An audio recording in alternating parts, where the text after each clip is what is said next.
Muslim cleric Sheikh Abdullah El-Fasal has been indicted after aiding a New York Police Department undercover's effort to join ISIS. The sheikh was busted here in Jamaica today by members of the Counterterrorism and Organized Crime Branch and taken into custody.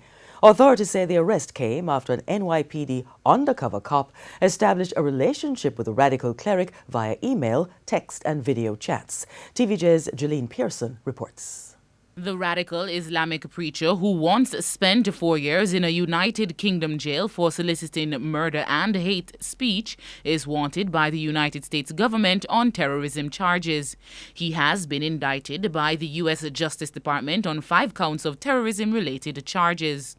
The U.S. government alleges that he has been involved in international terrorism since his return to Jamaica. NYP Commissioner James O'Neill specifically said Sheikh Faisal used his influence and direction to groom and inspire terrorists who have bombed trains, attempted to blow up airliners, and attack Americans everywhere in the world.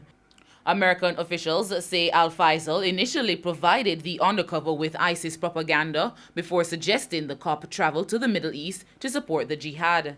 When the cop volunteered that he was certified for CPR and first aid, Al-Faisal made arrangements for the undercover cop to marry a woman in Syria for quicker access to the Middle East.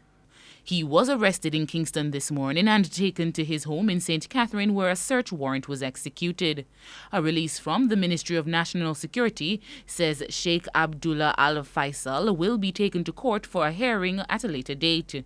Al-Faisal, who was born in St. James as Trevor William Forrest, is a one-time Imam of South London's Brixton Mosque. After a 4-week trial in London, Al-Faisal was found guilty in February 2003 of 3 charges of soliciting the murder of Jews, Americans, Hindus, and Christians, and 2 charges of using threatening words to stir up racial hatred.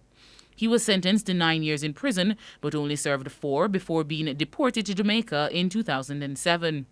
The Muslim cleric has been a fervent online champion of ISIS, even supporting the kidnapping and rape of Yazidi minority women in Iraq. Jeline Pearson, TVJ News.